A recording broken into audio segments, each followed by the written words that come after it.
Bonjour, nous sommes en 2018 dans une série de vidéos consacrée à la philosophie à l'école du père Marie-Dominique Philippe.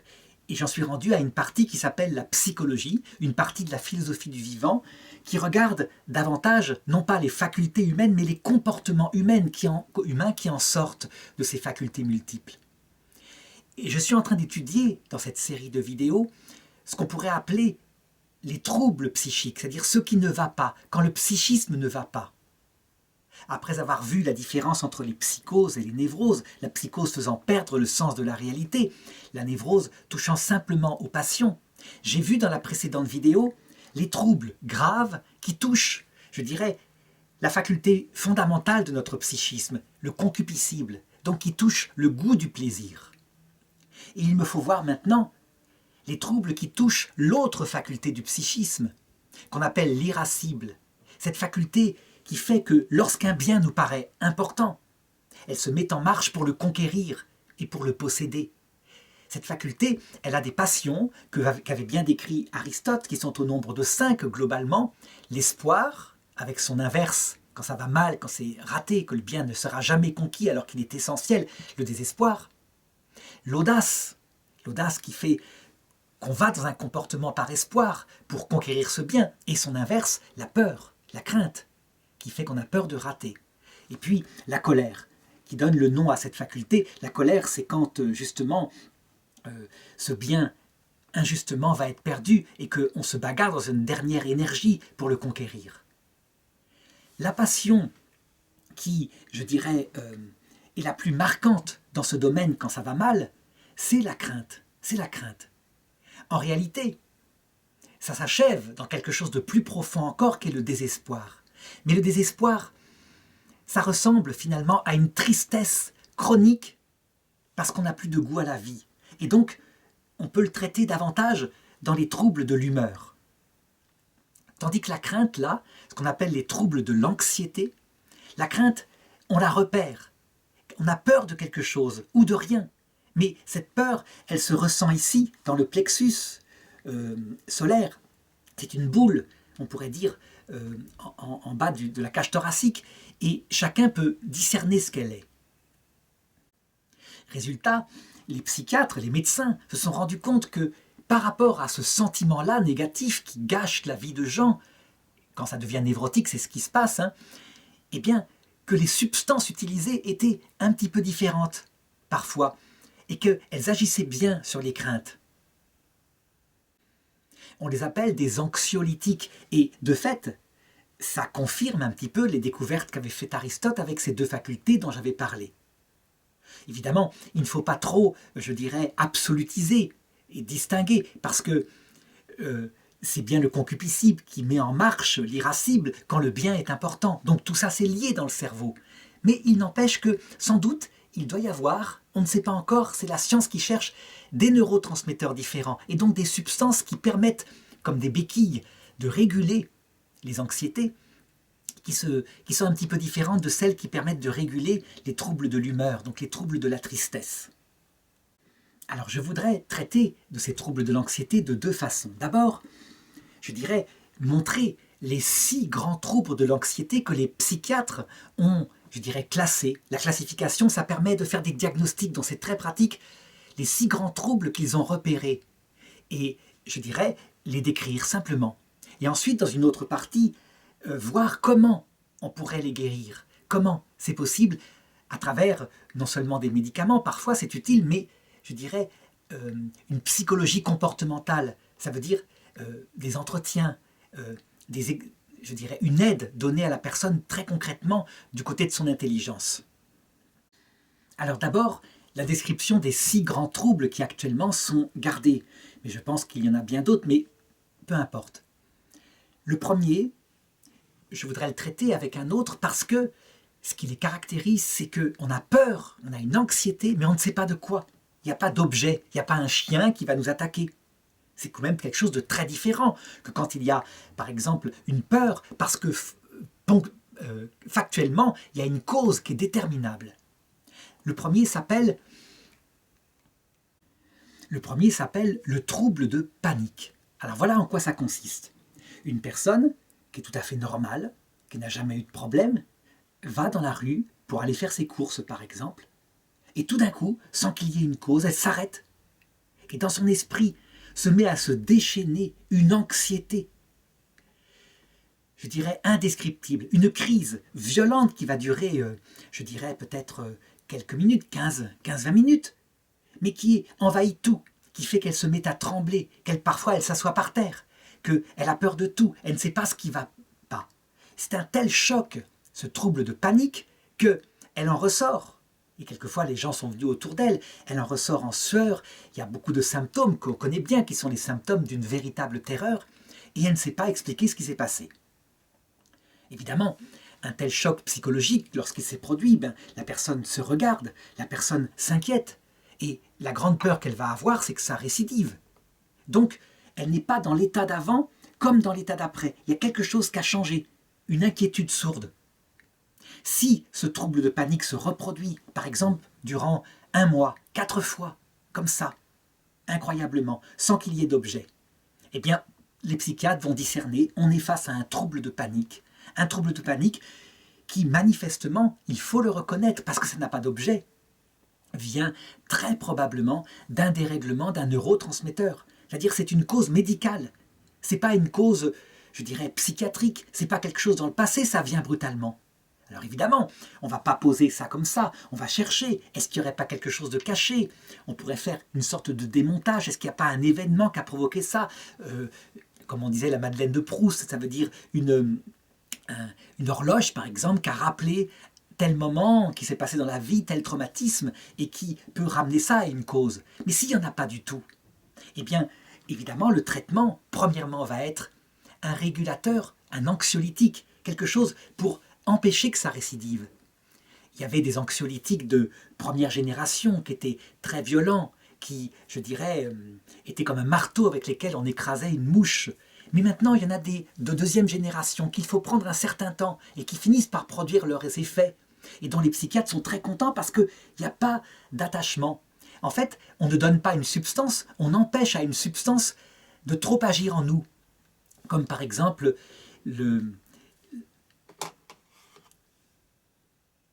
ce qu'on appelle les SSRI, les inhibiteurs de la recapture de la sérotonine, qui est un neurotransmetteur particulier. Il faut le prendre 1 mois, il commence à produire ses effets à ce moment-là. Et c'est étonnant, parce que effectivement, il peut jouer sur l'anxiété, la réguler, et ça marche. Pourquoi pas dans ce cas-là, hein? De même, dans un deuxième trouble de l'anxiété, qu'on appelle l'anxiété généralisée. Alors là, ce n'est pas des crises de panique, comme celles que je viens d'indiquer, c'est plutôt perpétuellement, tout le temps, où qu'on soit, la personne, elle est anxieuse. Elle est anxieuse, mais il n'y a pas de raison. On va dire, mais c'est son caractère, elle est anxieuse. Le problème, c'est que ça devient envahissant.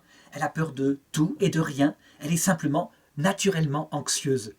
C'est quelque chose, tout de même, qui est gênant, qui empêche de vivre.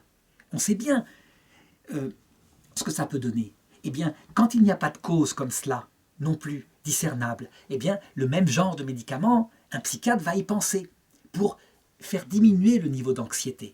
Mais je verrai un peu plus tard que, très souvent, on confond cette anxiété généralisée avec l'angoisse métaphysique.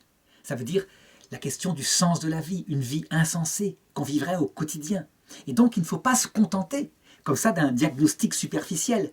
Comme je le disais, la personne humaine, elle est un tout, avec ses 4 degrés psychologiques, son corps, sa sensibilité, sa vie morale et sa vie mystique qui se demande ce qu'elle fait sur Terre.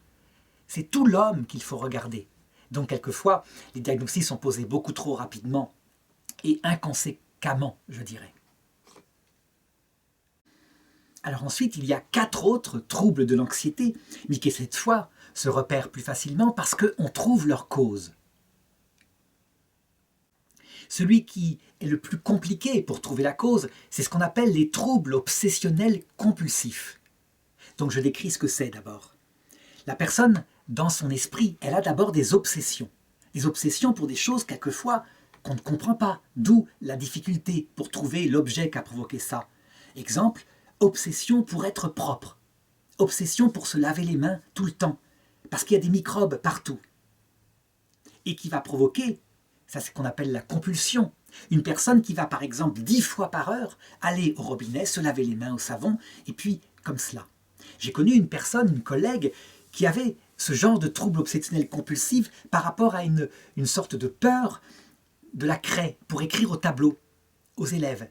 Mais ça se traduisait non seulement par un nettoyage impeccable des tableaux à la brosse, il fallait qu'il n'y ait aucune poussière de craie nulle part, mais aussi ça attaquait les élèves qui, lorsqu'ils venaient d'une autre classe avec peut-être un peu de craie sous les chaussures, se faisaient reprendre vertement. Ça veut dire que ça devenait à force une obsession qui se traduisait par des compulsions concernant cette craie. C'est évidemment gênant. Alors, pourquoi je dis que là, évidemment, c'est plus complexe? Parce que les troubles obsessionnels compulsifs, il y en a beaucoup. Il y a des gens qui, sans arrêt, vont se ronger les ongles. Alors là, il y a une habitude aussi qui vient. Mais ça fait se référer à quelque chose d'autre, à une anxiété qui est cachée derrière. Par exemple, pour le lavage des mains, quelquefois, la cause, elle est en fait extrêmement profonde. Elle est d'origine morale. La personne a fait quelque chose de très mal, elle s'en souvient, elle est sale dans son âme, quelque chose, et ça se traduit par une somatisation dans ce besoin de se laver les mains tout le temps. Ça peut être ça, mais quelquefois c'est pas du tout ça, c'est simplement une phobie des microbes, parce que des microbes il y en a partout et qu'on va attraper une maladie. Donc on le voit, c'est complexe au niveau du TOC. Mais le TOC, trouble obsessionnel compulsif, est un trouble de l'anxiété. Pour le soigner, je vais le voir tout à l'heure, il va donc falloir certainement agir avec des régulateurs de l'anxiété, mais certainement trouver la cause aussi. Donc faire une analyse comportementale, voir ce qui s'est passé, ce qui a provoqué la venue de cette chose-là. Il y a des obsessions qui sont quelquefois plus profondes et plus dangereuses. Des obsessions par exemple sexuelles, avec des compulsions par exemple pour le viol. Ça existe. On le sait. Et donc on voit qu'à ce moment-là, ce n'est pas simplement un petit truc, que là, il faut quelque chose au niveau comportemental qui soit bien plus analysé, bien plus profond, et un travail sur soi, et une aide médicamenteuse. Autre trouble anxieux, dont cette fois on trouve la cause, parce que la cause, la personne la connaît très bien, c'est ce qu'on appelle les troubles phobiques, les phobies. Par exemple, être claustrophobe, avoir la peur, la terreur d'être enfermé dans un ascenseur. Ou au contraire, l'agoraphobie, avoir la peur, je dirais, d'une foule, d'un public qui nous regarde. J'ai connu un prof comme ça qui avait une phobie de son métier, de son enseignement. Ça veut dire une sorte de névrose qui le bouffait quand il allait rentrer en classe. Pour plein de raisons. Parce que peut-être il manquait d'autorité. Est-ce que ses élèves allaient le bordéliser ce jour-là ? Qu'allaient penser ses collègues s'ils entendaient que dans la classe il était dans le bazar? Qu'allait penser le directeur, etc. Et ça prenait tellement sa vie, pourtant c'était un professeur titularisé, ça prenait tellement sa vie que perpétuellement il était en arrêt maladie. Il avait un problème par rapport à ça qui rongeait sa vie. C'était une phobie. En l'occurrence, parce que la cause était bien connue. On sait bien que là, dans ce cas-là, ce qui aurait pu le guérir de cette phobie, c'est quelque chose, un enseignement comportemental. Ce n'est pas le fait de prendre des médicaments qui calment l'humeur, même si les médicaments pouvaient l'aider sans doute un peu. Mais il fallait qu'il apprenne peut-être à avoir plus d'autorité et à relativiser l'opinion des autres pour se contenter de faire son métier. En tout cas, cette personne n'a jamais pris les moyens de guérir cette phobie et étant malheureuse dans son métier, elle a fini par l'arrêter. C'était une femme, donc il n'y a pas eu de problème. Elle a pris, je dirais simplement, sa pension anticipée. Mais après, une vie de martyr, on doit le reconnaître. Pour les phobies, quand la phobie est bien déterminée, comme par exemple la phobie de l'avion, eh bien, effectivement, il y a des techniques psychologiques qui se développent de plus en plus pour arriver à le dépasser. Je me rappelle que moi, j'avais une phobie étant petit des piqûres. Des piqûres, c'est-à-dire par exemple la piqûre de la grippe. Mon père était vétérinaire et il avait des échantillons de la grippe et donc tous les ans il nous vaccinait. Et moi je surveillais et je filais dans la maison, donc il finissait par faire des guet-apens. Tout d'un coup tout le monde se jetait sur moi pour m'attraper et on me faisait la piqûre dans le dos. Donc ça ne guérissait pas vraiment ma phobie. Puis un jour je me suis dit, mais objectivement, ça fait pas mal. Ou ça fait mal beaucoup moins que la roulette du dentiste qui à l'époque se faisait souvent sans anesthésie. Et donc en objectivant les choses et en me disant mais analysons cette douleur, c'est une douleur factuelle, tout à fait mesurable, qui n'est rien du tout, eh bien la phobie a disparu par un acte de ma volonté. Eh bien, quelquefois, les psychologues, ils arrivent, simplement par une analyse, en objectivant la chose, à faire disparaître la phobie. C'est très utile et pas tellement besoin de médicaments dans ce cas-là. Plus profond, je dirais, et peut-être plus mystérieux, est le stress post-traumatique. Donc on le sait, quand il y a un attentat quelque part, un événement violent, ou même un accident de la route, il y a maintenant des équipes de psychologues qui se mettent en place pour recevoir les personnes afin de pouvoir débriefer avec elles ce qui s'est passé, qu'elles puissent le raconter et qu'elles puissent leur donner aussi, je dirais, des conseils en leur prévoyant ce qu'elles vont vivre. Ça veut dire que souvent, sous le coup, pris par l'adrénaline, les personnes vont bien, ou au contraire, elles sont un peu en larmes.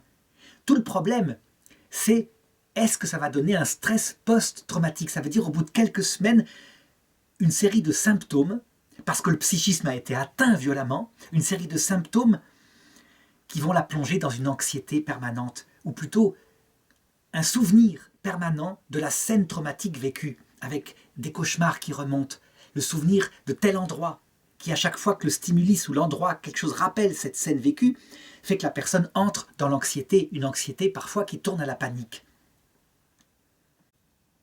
Comme, je dirais, c'est très lié aussi aux assurances. Ça veut dire que les assurances remboursent, il y a des assurances pour les attentats par exemple, et bien les psychiatres, pour éviter que ça aille trop loin, ont résumé, ont réduit ces stress post-traumatiques aux faits violents, comme par exemple, je l'ai dit, un attentat criminel, un hold-up, quelque chose comme ça.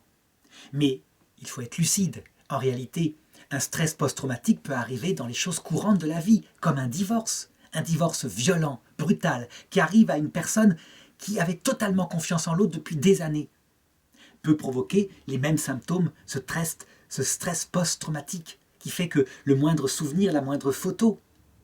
Il y a aussi le deuil qui peut provoquer ça. Perdre un enfant peut provoquer un stress post-traumatique tellement prenant qu'il conduit parfois au suicide. Donc, ce sont les mêmes clés d'analyse, mais dans la cartographie psychiatrique, eh bien, c'est mis à part, on réserve ça plutôt pour les grands traumatismes qui impliqueront remboursement par les assurances. Ce qui est certain, c'est que, en l'occurrence, dans ce cas-là, la cause étant identifiée, ce sera une psychologie comportementale qui va le guérir et l'aide d'un médicament, d'un inhibiteur de la recapture de la sérotonine, par exemple, un médicament ne peut être qu'une béquille. Mais une béquille utile parfois, effectivement. Enfin, le dernier des troubles de l'anxiété, c'est quelque chose qu'on appelle maintenant le trouble de conversion. On a changé le nom pour une raison très simple.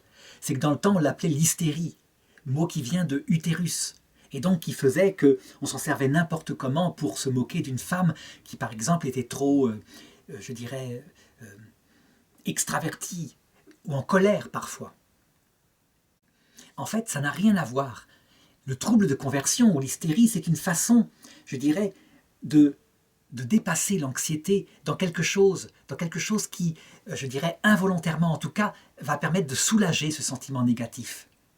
On connaît, lorsqu'on a été enfant dans les années 80, une histoire en dessin animé qui manifeste de manière très très profonde ce que c'est qu'un trouble de conversion. C'est l'histoire de Heidi. Heidi, une petite fille qui habite dans la montagne avec son grand-père et qui à un moment donné devient jeune fille de compagnie d'une petite fille d'un homme riche, d'un homme veuf. Et cette petite fille, elle est sur une chaise roulante, elle est handicapée.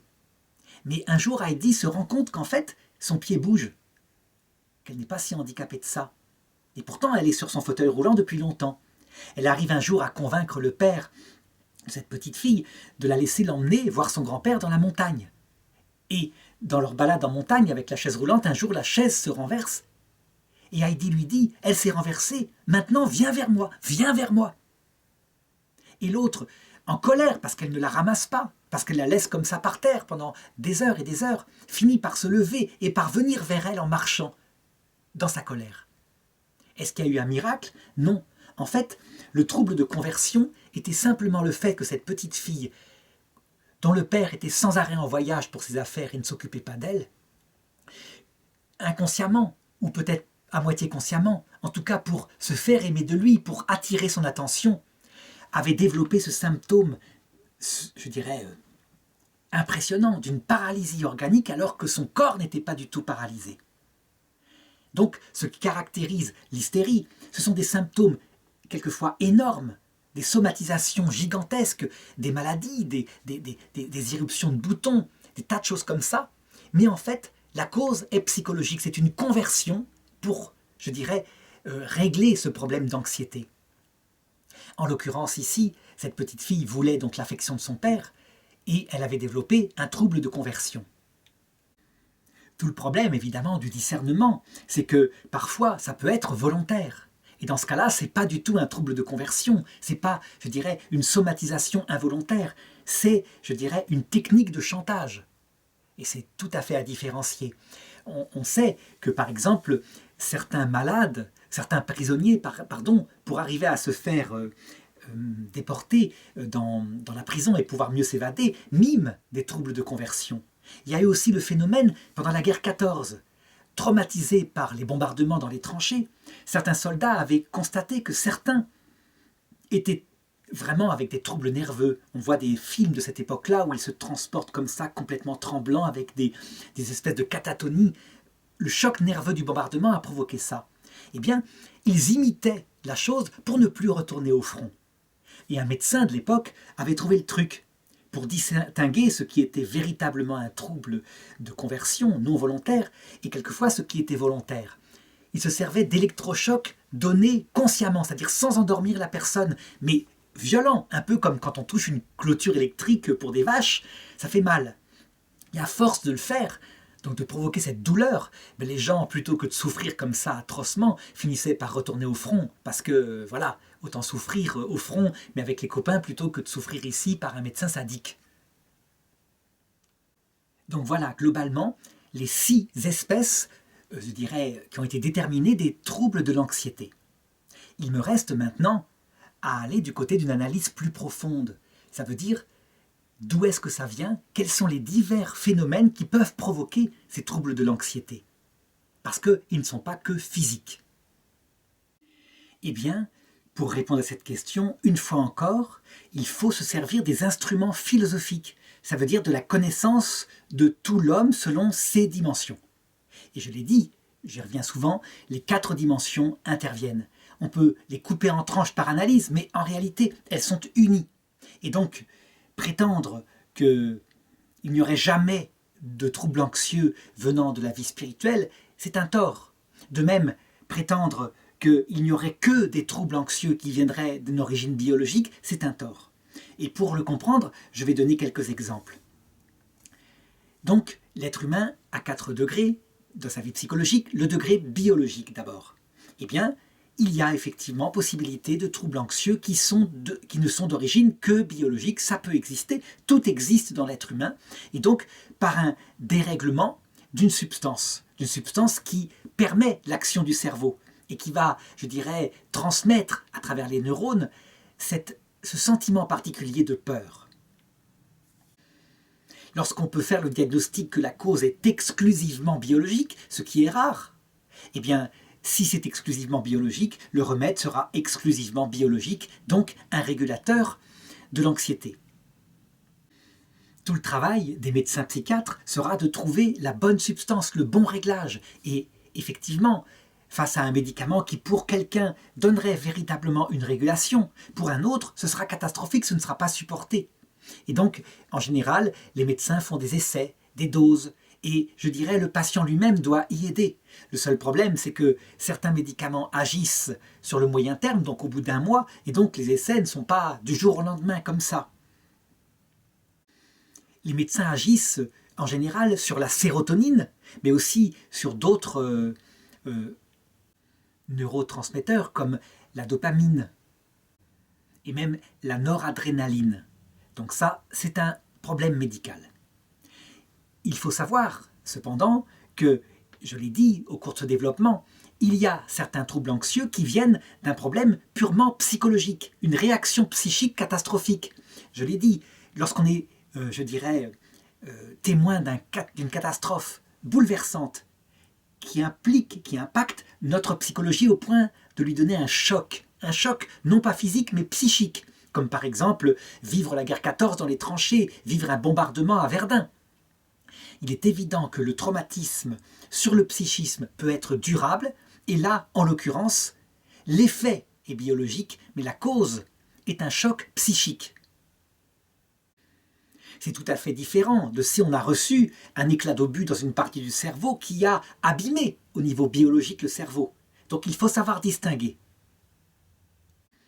On dit par exemple que Adolf Hitler lui-même, parce qu'il fut victime d'une attaque au gaz sur le front de l'Occident, eh bien, fut pendant un certain temps aveugle, sans être aveugle organiquement. C'était manifestement un trouble de l'anxiété, donc un trouble du transfert, quelque chose qu'on appellerait maintenant une crise d'hystérie. Et il a été soigné uniquement par la parole du psychiatre qui l'a mis dans une discussion en face de lui-même, de ses envies, etc. Ce qui est le plus fréquent, je dirais, comme trouble de l'anxiété, comme choc psychologique qui provoque un trouble de l'anxiété, c'est par exemple l'expérience du divorce, lorsqu'elle surprend quelqu'un. Et là, je voudrais développer, parce que ça va me permettre de voir les autres causes, je voudrais développer un cas, un exemple pour illustrer. Donc imaginons une personne qui a autour de 40 ans, 45 ans, une femme, et tout d'un coup elle découvre que son mari a une maîtresse, et ce mari-là, à qui elle faisait confiance, à qui elle n'aurait jamais imaginé qu'il puisse faire ça, s'en va avec la maîtresse.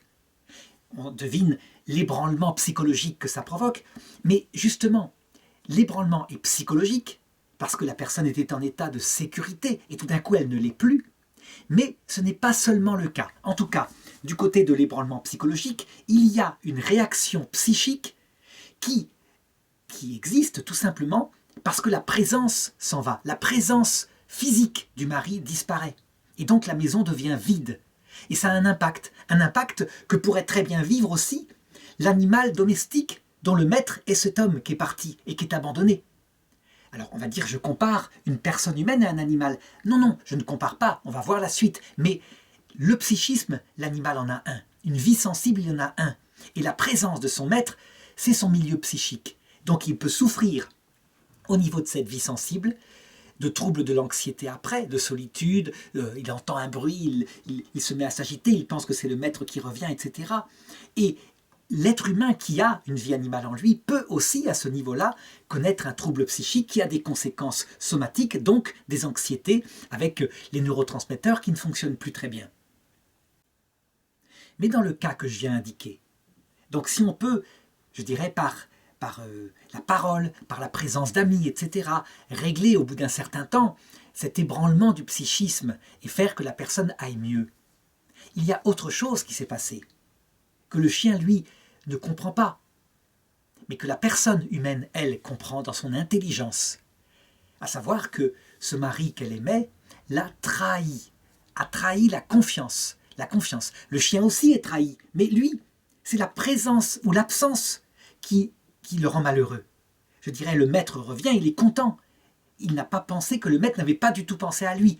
La personne humaine, si, parce qu'elle a une faculté spirituelle qu'on appelle l'intelligence, la volonté libre, le sens de l'honneur, la morale qui va avec. Et donc, dans le cas d'un divorce comme ça, il y a non seulement un ébranlement psychique, donc un équilibre sensible qui ne va plus, mais il y a un ébranlement moral. La personne a vécu une trahison. Elle a été trahie par quelqu'un à qui elle faisait confiance. Donc le choc va se surajouter. Et cette troisième dimension, cette dimension spirituelle de l'homme, c'est à tort qu'on l'oublie, que les psychologues quelquefois l'oublient, pour ne regarder que qu'est-ce que tu ressens. Ressens-tu ceci, ressens-tu cela? C'est exactement la même erreur que le médecin généraliste qui va regarder uniquement la substance chimique pour guérir. Alors qu'en fait, il a une personne dont la cause de l'anxiété, c'est une trahison subie. Donc, un impact moral sur son intelligence et sa volonté qui, par, je dirais, comme une fontaine de champagne à un mariage, qui se répand ensuite sur son psychisme en le rendant encore plus malade et sur son physique. Pourquoi je dis que c'est important? Eh bien parce qu'il faut aussi tenir compte de cette cause-là, de cet aspect, de ce degré de la vie humaine. Eh bien, la parole, l'entretien avec le psychologue ou avec, je dirais, l'ami, quelquefois c'est l'ami plus que le psychologue qui guérit, eh bien cet entretien va être une compassion, mais aussi, je dirais, une réflexion sur ce que peut faire un homme sur la trahison de l'amitié, sur la rareté des amis, sur l'illusion qu'on se fait parfois, mais aussi sur l'existence de vrais amis qui sont là et qui peuvent véritablement être fidèles pour le meilleur et quand ça ne va pas aussi. Pourquoi j'indique que cette dimension numéro 3, donc cette dimension spirituelle de l'homme, au sens tout à fait naturel, pas au sens mystique, je vais en parler après. Pourquoi cette dimension spirituelle, il faut insister dessus? Eh bien parce que il y a certains psychologues, je l'ai dit, qui l'oublient complètement et qui quelquefois, lorsqu'ils donnent un conseil, par exemple à cette personne qui vient de divorcer, vont lui conseiller tout simplement de régler son problème d'absence, de souffrance, en reprenant quelqu'un. Et ça va être réglé, tu iras très bien. Et parfois, les personnes le font. Le problème, c'est que quand elles ne sont pas encore remises, que c'est juste le côté psychique qui est soigné en prenant comme remède, oui, comme bouche-trou, on pourrait dire, un autre homme qui par exemple est seul et qui vient habiter avec la personne. Eh bien cette personne-là est un bouche-trou. Elle n'est pas aimée pour elle-même, elle est aimée comme un médicament, comme un moyen.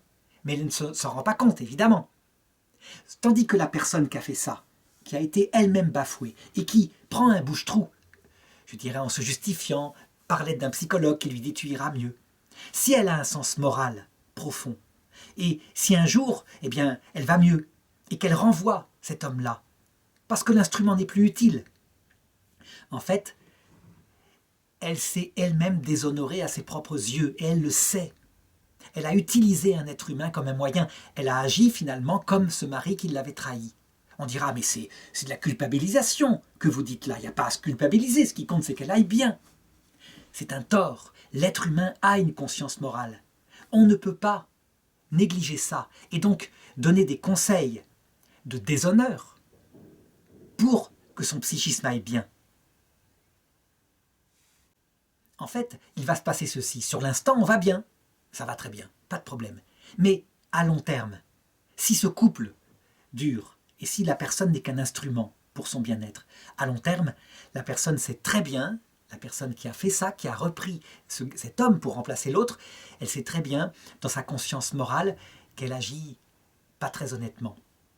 Si maintenant elle sait le dépasser en lui disant humblement, en lui demandant pardon, et après en transformant cela en une véritable fidélité qu'elle donne à ce nouvel homme, on peut dire que la chose est réglée, on a le droit d'être faible, c'est pas le problème. Mais attention de ne pas fonder une vie, je dirais une guérison psychologique, sur, je dirais, quelque chose moralement qui ne se justifie pas. Pourquoi je le dis aussi? Eh bien, parce que on voit ce même rejet de la dimension morale qui est qualifiée de culpabilisante et qui est donc bannie parfois dans le problème de l'avortement. En France, par exemple, dans l'année 2016-2017, il y a eu toute une démarche du gouvernement français pour nier, au niveau d'Internet, l'existence d'un traumatisme post-avortement.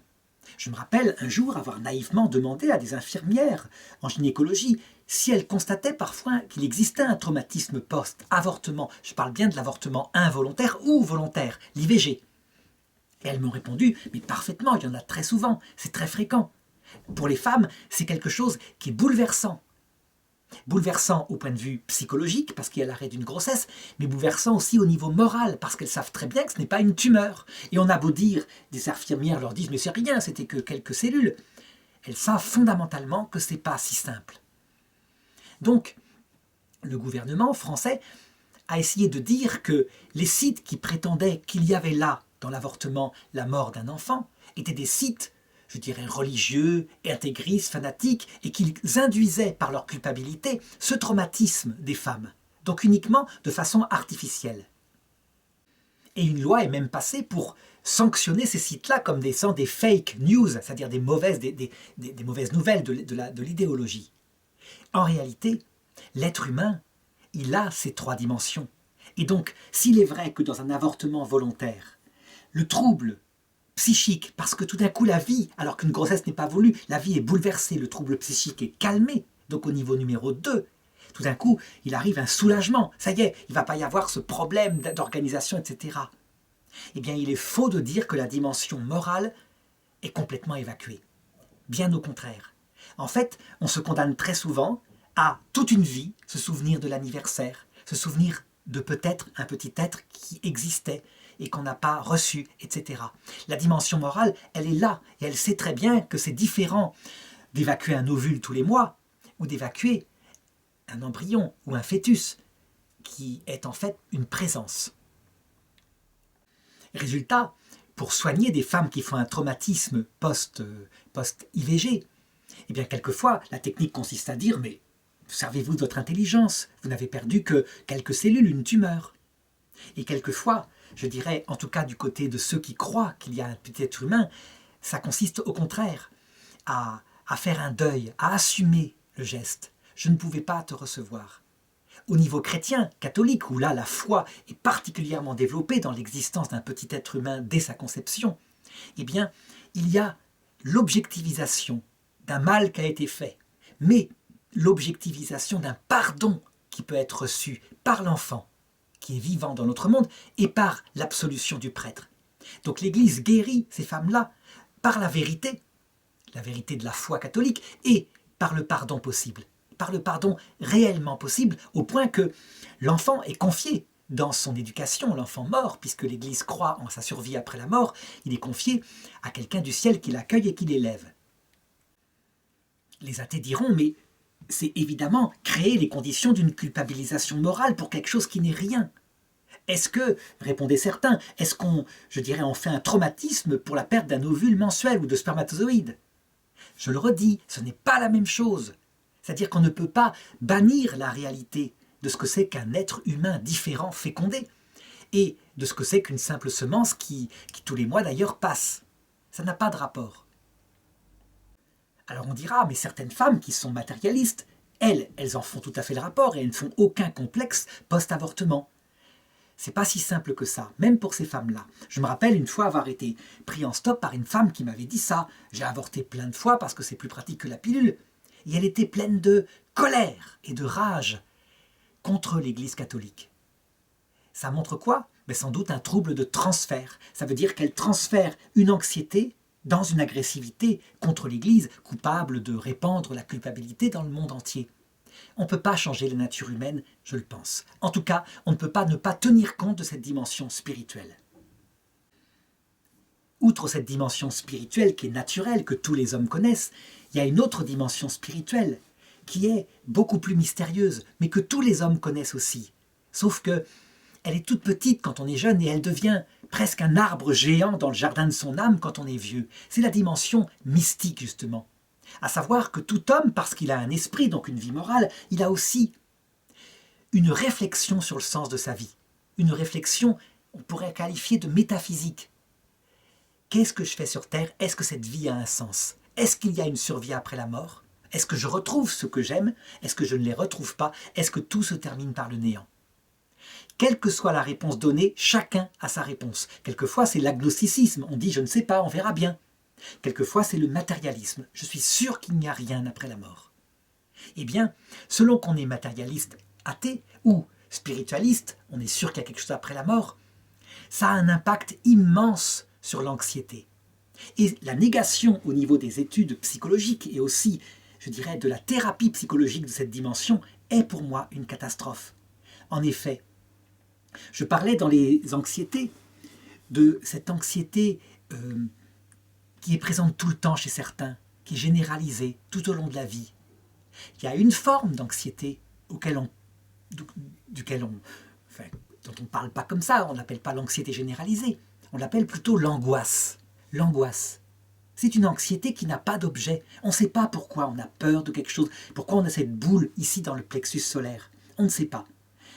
En réalité, il est important d'analyser la cause et de l'analyser avec l'outil philosophique de ces 4 degrés de vie. Parce que très souvent, on se rend compte en Occident que ces angoisses, c'est justement à cause de l'absurdité de la vie. On peut avoir une famille en or, une femme fidèle, un métier qui marche bien, de l'argent, une maison qu'on vient de construire, et être, alors que tout va bien, tellement dans l'angoisse que ça conduit au suicide. Au point que les Africains qui, eux, galèrent au niveau matériel, se disent « mais comment ça se fait que les Occidentaux, quelquefois, sont angoissés comme ça, alors que nous, on aurait tout ça, mais ça serait le bonheur ?» En réalité, ce que ne comprennent pas les Africains, c'est que souvent, ils ont le malheur matériel, et ils ont un sens à leur vie. Ils sont très religieux comme peuple. Au point que, quelquefois, même dans l'animisme, on a vu quelqu'un comme Muriel Robin, qui allait en Afrique pour une émission de télévision, et qui trouvait, dans leur civilisation, un sens spirituel qui donnait un sens à la vie. Ce dont elle manquait totalement, et qui la faisait pleurer à chaudes larmes, parce qu'en Occident, où la religion est détruite, de tous les côtés possibles, attaquée, réduite à, comme une femme belle qu'on réduirait à une verrue qu'elle aurait sur la joue, réduite à des moments du passé qui ont été noirs, eh bien, elle n'avait pas, justement, quelque chose pour donner un sens à sa vie. On s'apercevrait, si on n'édulcorait pas cette dimension, que beaucoup d'anxiétés viennent du fait que l'homme a toujours été et sera toujours un animal religieux et qu'on ne peut pas l'amputer de cette dimension. C'est une absurdité de le faire. Parce que quoi qu'on fasse, on a forcément un jour posé cette question à son âme. Est-ce qu'il y a quelque chose, est-ce qu'il n'y a rien après la mort?